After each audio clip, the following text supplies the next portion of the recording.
1950년도에 미국의 오레곤주에서 한 평범한 농부의 부부가 살고 있었습니다. 그 당시에는 영화관이 많지 않았기 때문에 시골은 마을 회관에서 영화를 상영할 때였는데요.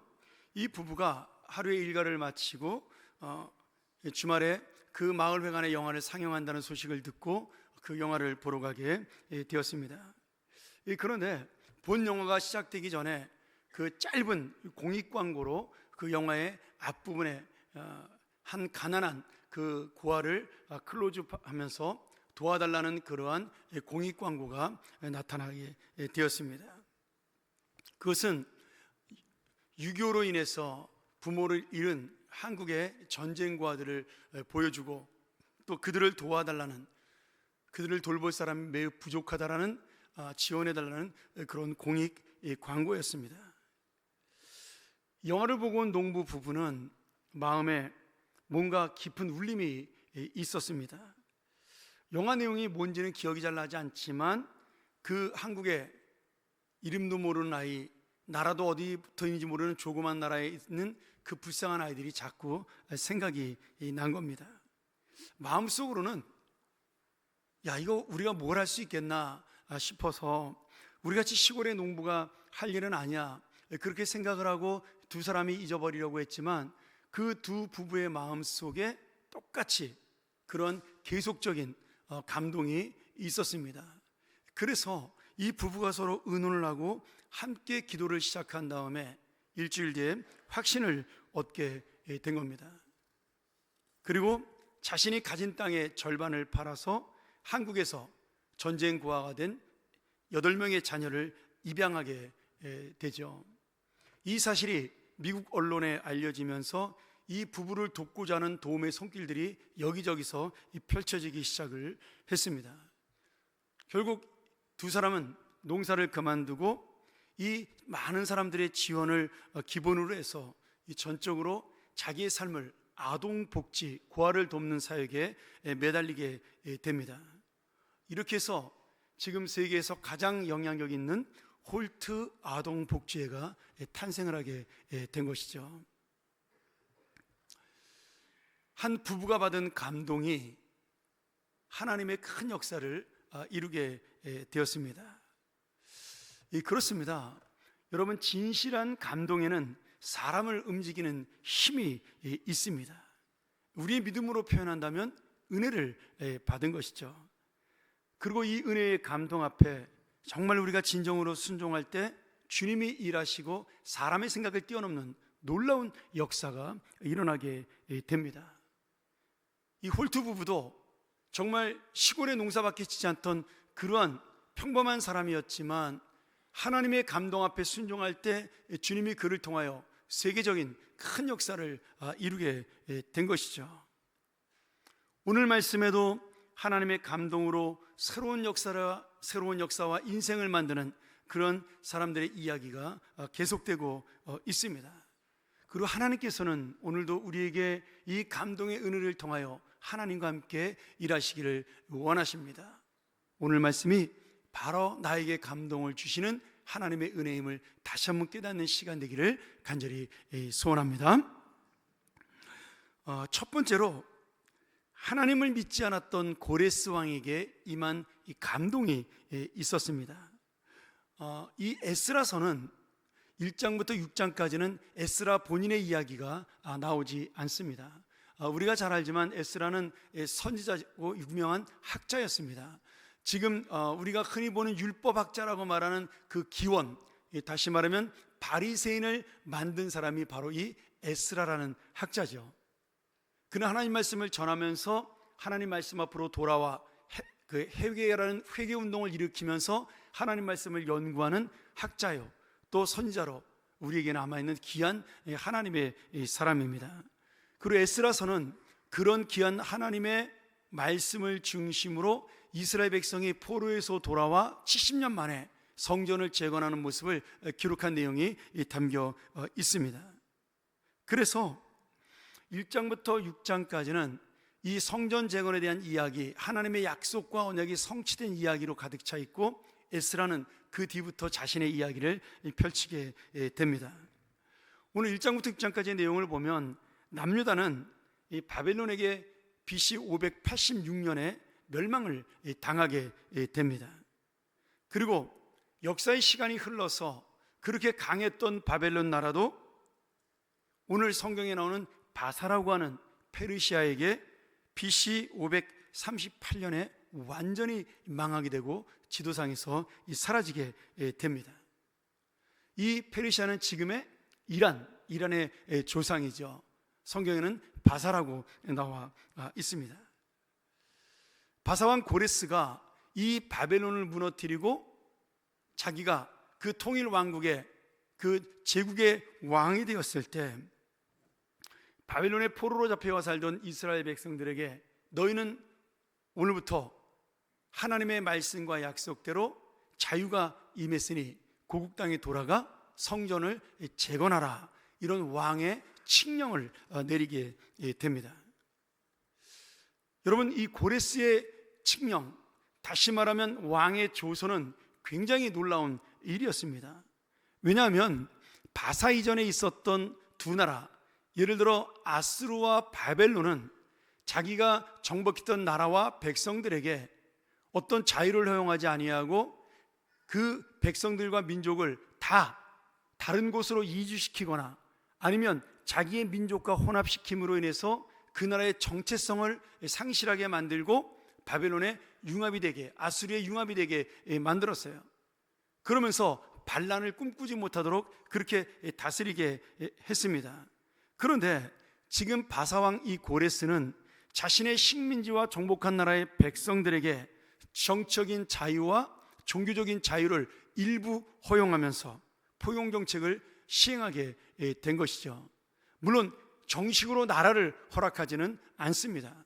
그래서 돌아간 이스라엘도 왕 대신 이 페르시아의 왕이 보낸 총독에 의해서 다스려지는 일대 총독이 스룹바벨이라는 다윗의 후손이 총독이 되게 됩니다.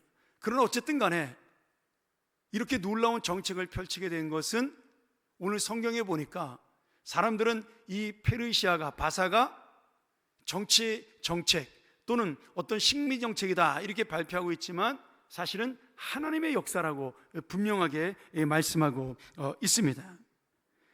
우리가 하나님 말씀 1절부터 3절까지 다시 한번 보면요, 이 바사왕 고레스가 자신이 이 제국의 황제가 된 다음에 이렇게 고백을 해요. 예레미야 선지자에게 하신 말씀을 이루려고 지금 하나님이 페르시아 왕의 마음을 감동시킵니다. 그리고 이 고레스가 이렇게 명령을 내립니다. 하늘에 계시는 이 땅의 주인이신 하나님이 나에게 이 나라에 있는, 이 땅에 있는 모든 나라를 다스리도록 그렇게 허락하셨다. 그리고 유다에 있는 예루살렘에 그의 성전을 지으라고 명령하셨다. 그러니 너희 이스라엘 사람들은, 하나님을 섬기는 모든 사람들은 너희의 조국인 예루살렘으로 돌아가서 하나님의 성전을 재건하라, 이렇게 칙령을 내려요. 여러분, 이 칙령의 내용에 보면 이방인 왕으로서는 상상할 수 없는 내용이 담겨져 있습니다. 먼저 첫 번째는 뭐예요? 하나님께서 지금 예레미야 선지자의 예언을 이루셨다라고 고백하고 있는 겁니다. 하나님이 지금 그 마음을 감동시켜서 이 땅을 다스리는 그 권한을 누가 주셨냐? 나에게 하나님이 주셨다라고 고백하게 만든 것입니다. 그러니 지금 이 고레스 왕이 받은 감동은 하나님이신 은혜였어요. 여기 감동시킨다는 히브리어가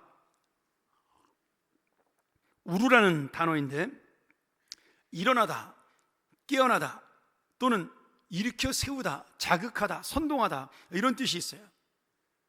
지금 이 말씀 속에 어떤 의미예요? 하나님이 그 마음에 감동을 주고 자극해서 그 마음을 깨닫게 한 거예요. 그래서 하나님의 뜻대로 일으켜 세워서 나갈 수 있도록 허락하셨다. 이것이 바로 하나님의 감동이라는 뜻입니다. 단순히 감정적으로 나 오늘 영화 보고 감동받았어, 이런 감동이 아닙니다. 내가 지금 화가 나고 기분이 좋아, 이런 감정의 감동이 아니에요. 하나님의 분명한 뜻을 이루기 위해서 하나님께서 그 마음의 변화를 주고 그 마음을 깨닫게 하신 겁니다. 그리고 삶의 실천으로 나가게 하신 거예요. 그러니 지금 이 말씀은 고레스 왕을 다스리는 분이 누구다? 하나님이시다. 하나님의 능력과 하나님의 섭리와 그리고 하나님의 놀라우신 역사를 보여주는 이 고레스 왕조차도 하나님의 도구로 사용된다라는 하나님의 주인 되심, 주권을 강조하는 말씀입니다. 이 세상의 진정한 주인은 하나님이시다. 그것을 고레스가 고백하고 있는 거예요. 또 하나는 고레스 왕이 하늘에 계시는 하나님이 나에게 땅에 있는 모든 나라를 다스리라고 허락하셨다. 지금 자신이 왕이 되고 이 중동 지역을 전체 정복한 그런 제국의 왕이 된 것은 자신의 능력이 아니라 하나님의 섭리요, 하나님의 통치가 임한 것이라고 지금 믿음의 고백을 하고 있는 것이죠.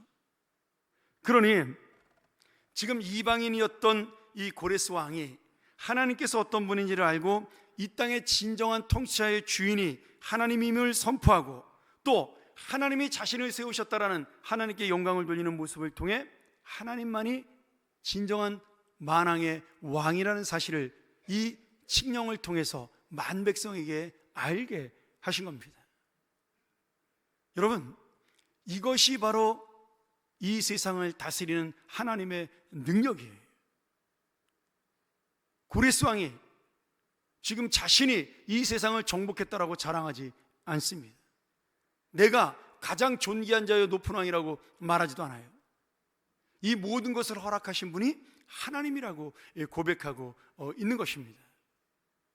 여러분, 그래서 이 고레스 왕은 평안한 통치를 할 수가 있었습니다. 물론 그는 하나님을 믿는 언약 백성은 아니었어요. 이 하나님의 감동도 한 번으로 끝이 납니다. 그럼에도 그는 하나님의 은혜를 받은 이방인으로 하나님을 깨달은 자가 되었고 하나님의 영광을 드러낸 자가 되었습니다. 여러분, 우리는 이 고레스 왕보다 더 큰 하나님의 자녀예요. 고레스 왕은 한 번 사용되고 그리고 끝난 하나님의 도구로 끝이 났지만 우리는 하나님과 함께 동행하면서 하나님의 감동적인 역사를 계속 이루어나가는 하나님의 동역자요, 하나님의 자녀입니다. 그래서 오늘 여러분, 진정한 감동은 무엇입니까? 지금 이 세상 역사를 움직이고 통치하시는 하나님이 바로 나의 아버지로 내 인생을 인도하고 있다는 사실을 깨닫고 그분 앞에 순종하는 것, 이것이야말로 진정한 감동입니다. 오늘 여러분, 우리는 내 개인의 감동을 넘어서 주님과 동역하는 믿음의 자녀, 그리고 그런 놀라운 하나님의 역사 속에 함께 살아가는 귀한 믿음의 사람이 되기를 간절히 축원합니다. 두 번째로, 하나님의 약속을 기다렸던 이스라엘 백성의 감동이 있습니다. 5절에 보면 그들이 그 마음에 하나님의 감동을 받고 예루살렘에 올라가서 하나님의 성전을 건축했다, 이런 말씀이 나옵니다. 지금 고레스 왕의 명령을 들은 이스라엘 백성들은 왜 마음의 감동을 받아요? 하나님의 약속이 70년 전에 했던 그 주님의 말씀이 오늘 현실로 이루어진 것을 보고 우리의 고난과 눈물과 슬픔이 끝이 아니었다라는 사실, 그것이 전부가 아니었다라는 사실을 깨닫게 돼서 하나님 앞에 감동을 하게 됩니다. 우리 잠깐 예레미야 29장 10절 말씀과 11절 말씀을 보도록 하죠. 예레미야 선지자가 남유다의 멸망을 선포하고 바벨론에게 항복하라고 이스라엘 백성들에게 권했을 때 이스라엘 백성들이 이 예레미야를 매국노라고 비난하고 죽이려고 했습니다. 그런데 사실 이 말씀을 전하면서 제일 괴로웠던 사람이 누굴까요? 바로 예레미야 본인이었어요. 예레미야는 정말 조국을 사랑했고 아끼는 사람이었기 때문에 이 나라가 망하지 않기를 바랬던, 그래서 요시야 왕, 그 좋은 왕이 죽었을 때 하나님이 이 나라를 버리셨구나라는 생각 때문에 너무나 슬퍼했던 그런 눈물의 선지자였습니다. 그러니 지금 자신의 나라가 망한다라는 그런 복음을 전하면서 예레미야는 힘들 수밖에 없었죠. 그런 예레미야에게 하나님이 이 약속을 예레미야 29장 10절과 11절을 주신 거예요. 제가 한번 세번역으로 쉽게 보겠습니다. 나 주가 분명히 말한다. 너희가 바벨론에서 70년을 다 채우고 나면 내가 너희를 돌아보아 너희를 이곳으로 예루살렘으로 다시 데리고 오기로 한 나의 은혜로운 약속을 너희에게 그대로 이루어 주겠다. 너희를 두고 계획하고 있는 일들은 오직 나만이 알고 있다. 내가 너희를 두고 계획하고 있는 일들은 재앙이 아니라 번영이다. 너희에게 미래에 대한 희망을 주려는 것이다. 나 주의 말이다. 여러분, 여기에 보면 하나님의 놀라운 섭리와 약속이 담겨 있어요. 지금 이스라엘은 죄 때문에 망할 수밖에 없다라는 거예요. 그런데 그 망한 이스라엘의 그 현실과 그리고 그들의 운명이 재앙이 아니라 미래에 하나님의 뜻을 이룰, 하나님의 나라를 세울 번영의 약속이라는 말씀입니다. 오늘 나에게 닥친 현실이 죽겠는데, 너무나 힘든데, 그래서 내가 어떻게 해야 될지를 모르겠는데 하나님께서는 내가 너희에게 주는 것은 고통이 아니라 미래의 소망이라고 약속하고 있는 것입니다. 여러분, 이 말씀을 이스라엘 백성들이 기억했을까요? 못했을까요? 지금 당장 노예로, 전쟁포로로 잡혀와서 하루를 살아가는 것이 너무나 힘겨운데, 조롱받고 살아가는 내 인생이 너무나 어려운데, 70년 동안, 70년 뒤에 이루어질 하나님의 약속을 믿고 오늘 내가 소망을 안고 살아간다? 쉬운 일은 아니죠. 그러나 지금 이스라엘 백성들은 이 70년 동안 자신들이 망했던 이유를 분명히 깨달았어요. 우리의 죄 때문에, 우리 조상들의 죄 때문에 우리가 망하게 되었으니 오늘 하나님께서 회개하면 다시 회복시켜 주신다는 이 70년의 약속을 믿고 우리는 살아가야 된다. 이 예레미야의 예언을 믿고 에스겔 선지자가, 다니엘 선지자가 그 바벨론의 포로 생활 가운데도 계속해서 이스라엘 백성에게 말씀을 전한 겁니다. 그리고 이스라엘 백성은 정확하게 70년이 되었을 때 하나님의 약속이 이루어지는 놀라운, 정말 이 놀라운 언약의 성취를 경험하게 됩니다. 남유다가 망할 때 1차, 2차, 3차, 3번에 걸쳐 포로로 바벨론으로 잡혀갔어요. 그런데 하나님은 똑같은 사랑으로 이 바벨론에 있던 이스라엘 백성들을 포로된 자에서 자유인으로 1차, 2차, 3차에 걸쳐 그들을 조국 땅 예루살렘으로 돌아오게 합니다. 여러분, 이 고레스의 칙령을 들은 이스라엘 백성들이 어떤 마음을 가졌을까요? 우리가 눈물로 보냈던 70년, 우리가 고통 가운데 보냈던 70년, 이것은 헛된 세월이 아니었구나. 우리가 그 70년 동안 하나님의 음성도 듣지 못했고 또한 하나님의 약속도 우리가 보지 못했지만 오늘 그 약속은 반드시 이루어져 오늘 내 눈앞에 현실이 되었구나. 이것이 이스라엘 백성들 마음속에 얼마나 큰 감동을 주었는지 모릅니다. 여러분, 그런데 저는 이 말씀을 보면서 감동보다 더 큰 놀라운 은혜가 있다는 것을 깨닫게 되었어요. 그게 뭐냐면 순종입니다. 제가 전에도 한번 말씀을 드렸지만 지금 여기 남아있는 이 70년 동안의 포로 생활을 했던 이스라엘 백성들은 고향 땅이 어디예요? 70년 동안 바벨론에 살았어요. 그러면 그들의 고향은 예루살렘, 먼 땅 예루살렘이 아니라 지금 바벨론의 성입니다. 그렇잖아요. 그 고향은 누구의 고향이에요? 할아버지의 고향이고 아버지의 고향입니다. 저희 가족이 가끔 모이면 저희 고향도 이북이니까 평안도 이야기, 평양 이야기 많이 합니다. 근데 저는 실감이 나지 않아요. 왜냐하면 저는 태어날 때부터 서울에서 살았거든요. 근데 저희 아버님은 추석 때마다 고향 땅을 바라보며 우셨다 그래요. 남아있는 가족, 부모님을 생각하면서, 또 남아있는 자녀들을 생각하면서 우셨다 그래요. 여러분, 어떻게 보면 고향이라는 것은 내가 살아야 고향이지, 말로만 두는 부모님의 고향은 고향이 아닙니다. 지금 이들의 고향은 이 바벨론의 수산성이었어요. 그런데 이스라엘 백성들이 지금 하나님의 약속이 성취되었다라는 이 소식을 듣고 그들은 아버지의 고향이고 할아버지의 고향이었던 이스라엘 땅 예루살렘으로, 하나님의 약속이 성취된 그 땅으로 돌아가자라고 수만 명이 결정을 하게 됩니다. 여러분, 이 결정이 쉬운 결정이 아니죠. 지금 나 혼자 떠나는 게 아니잖아요. 이 결정에는 누가 달려 있어요? 내 아내가 있고 내 자녀가 있습니다.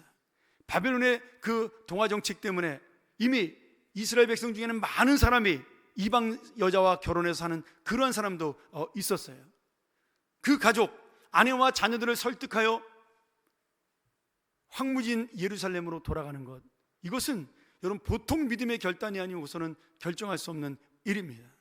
지금 바벨론은 가장 큰 나라요, 가장 발전된 나라예요. 엄청난 문화를 갖고 있는 도시였습니다. 거기에서 아무것도 없는 황무진 예루살렘으로 돌아간다는 것, 여러분 함부로 할 수 있는 결단이 아닌 것이죠. 제가 이 말씀 준비하다가 예전에 우리 아이가 했던 이야기가 생각이 났어요. 제가 미국에서 박사과정을 마치고 오클라호마에 있는 시골 마을에서 개척을 하자고 저에게 연락이 왔습니다. 전혀 모르는 교회인데 누구에게 소개를 받았다 그러면서 저에게 연락이 온 거예요. 그래서 제가 고민하다가 거절을 했습니다. 그렇잖아요. 지도상으로만 봤던 지역을 간다고 생각하니까 제가 살던 지역에서, 제가 살던 버지니아에서 26시간을 차를 운전해서 가야 되는 지역이었어요. 한국인이 100명도 안 산대요. 그런 곳으로 오라 그러니까 나는 한국으로 돌아가고 싶은데, 그런 생각이 들었어요. 근데 계속 전화가 오는 겁니다. 양이 이렇게 목자를 찾는데 목사님 거절하시면 안 된다고 울면서 전화하니까 제가 견딜 수가 없는 거예요. 그래서 저희 아내랑 한 2주 기도하다가 가자. 옆에 있는 사람들이 권하는, 한번 가보고 결정해라. 응? 근데 갔다가는 안 갈 것 같아요. 너무 시골이라서. 그래서 무조건 저희가 이사를 결정하고 짐을 싸서 차를 몰고 26시간 동안 달려갔어요. 근데 그때 우리 큰아이가 초등학교 6학년, 미국에서 1학년 중학생이었지만 한국 나이로 보면 초등학교 6학년, 우리 작은아이가 1학년이었습니다. 근데 얘네들이 거기 가서 너무 잘 지내는 거예요.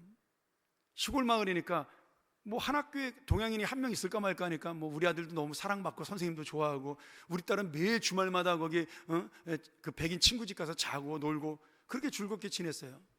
그리고 제가 세월이 지난 다음에 큰 도시인 달라스로 다시 약속대로 목회를 하러 가기로 되었습니다. 이제 그 교회가 안정이 되고 다른 좋은 분에게 물려주고. 근데 우리 아이가 대학생이 된 다음에 저한테 한번 그런 이야기를 하더라고요. 아빠, 내가 어떻게 그 오클라호마 시골에 살았는지 모르겠어. 이렇게 이야기를 하더라고요. 잘 살아놓고는. 근데 여러분, 그 아이가 도시와 살아보니까, 그리고 청년이 되고 보니까 그 시골 마을이 너무나 깡촌이었던 거예요.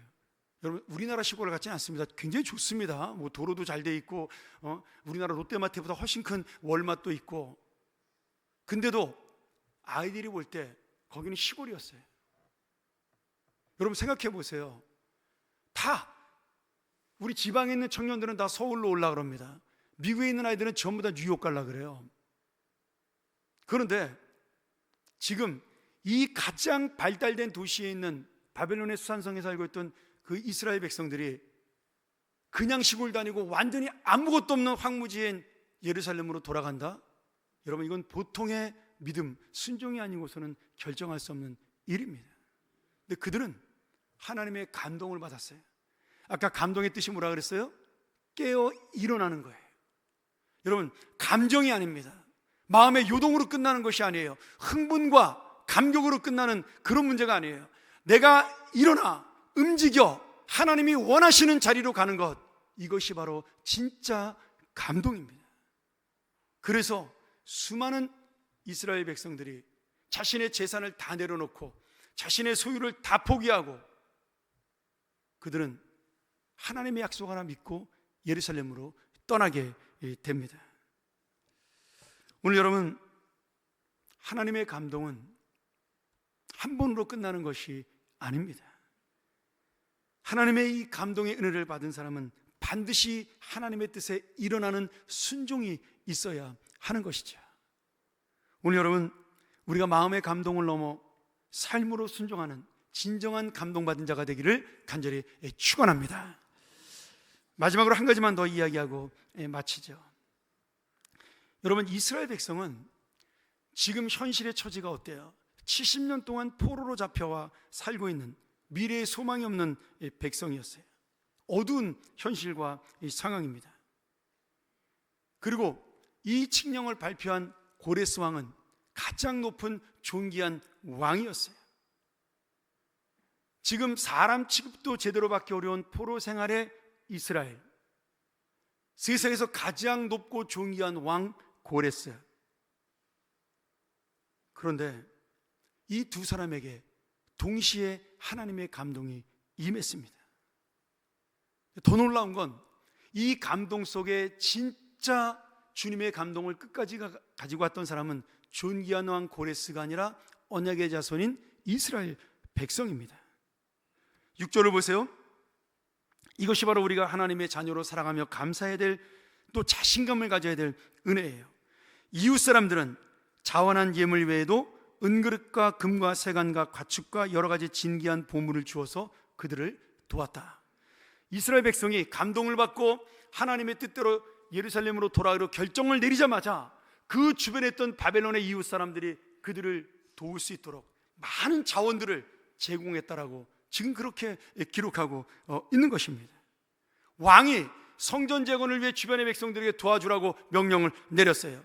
그 왕 명령을 받은 다른 백성들이 아무런 사심 없이, 조건 없이 오직 하나님의 성전을 세우기 위하여 이스라엘 백성들에게 많은 것으로 도와주고 있다라는 거예요. 마치 이스라엘 백성이 출애굽할 때 그 애굽의 백성들이 어떻게 했어요? 어여 나가라고 그들에게 보물을 주고 금은 폐물을 다 준 것처럼 지금 이 바벨론의 백성들도 자원하는 마음으로 빈손으로 떠날 수밖에 없는 이스라엘 백성들에게 소중한 것들을 다 주어 성전 재건할 수 있는 은혜를 허락하게 된 것이죠. 여러분, 이것이 하나님의 은혜에 감동이 되어 내가 순종하는 실천으로 나아갈 때 주시는 사람들의 인정이에요. 하나님의 역사입니다. 우리가 아무 능력도 없고 가진 것도 없고 오직 만물의 주인이요 왕이신 하나님 앞에 채워달라고 기도할 때 하나님께서는 역사하셔서 그 믿지 않는 자의 손을 들어 주님을 뜻을 이루고 주님의 역사를 오늘 이루고 우리를 동역자로 세워 주시는 겁니다. 할렐루야. 이것이 우리가 이 땅을 살아가는 힘이에요. 여러분, 70년 동안 이스라엘 백성들이 얼마나 힘든 현실을 살았겠어요. 70년 뒤에 해방된데 여러분, 그것이 눈에 보일까요? 내가 70년을 사는 것도 힘든데 그 자유를 70년에 준다는 말이 내 속에 들어오나요? 근데 여러분, 그 약속을 기다리고 기다렸더니 그 눈물을 흘리며 씨를 뿌렸더니 하나님께서 오늘 기쁨으로 단을 거두러 가자라고, 너희들이 기쁨으로 단을 거둘 것이라고 지금 다시 한번 확실한 약속을 주시는 것입니다. 사랑하는 여러분, 오늘도 우리의 현실은 변하지 않습니다. 오늘도 우리는 힘들고 어려운 현실 속에 살아갈 수밖에 없어요. 저는 가끔 믿음으로 무엇을 이긴다는 말, 우리 교회 표도 세상을 이기는 교회인데 이 이긴다는 말이 저는 실감이 나지 않을 때가 많습니다. 고통을 이기고 믿음으로 고난을 이기고 어려움을 이긴다? 제가 살아보니까 그렇지 않더라고요. 죄송합니다. 목사가 믿음이 없어요, 저는. 근데 저는 하나는 알고 있어요. 내가 주님의 은혜를 붙들고 버티고 또 버텼더니 어느 날 그 주님의 뜻이 보이더라는 겁니다. 여러분, 이긴다라는 것이 내가 오늘 으쌰하고 일어나는 그 믿음이 이기는 것이 아니라 주님의 뜻 앞에 순종하며 버티고 오늘 또 하루를 내가 견디며 살아나가는 삶입니다. 오늘의 고통이, 오늘의 현실이, 오늘의 이 어려운 상황이 끝이 아니라 나에게는 새로운 소망이 있음을 믿고 그 기약 없는 70년을 기다리고 버티는 것, 그것이 바로 오늘 약속을 이루신 하나님의 믿음이었어요. 그리고 이스라엘 백성이 결국은 받게 될 놀라운 신자의 능력이요 축복이요 신비가 되었습니다. 오늘 여러분, 우리는 어떤 능력을 누리고 있을까요?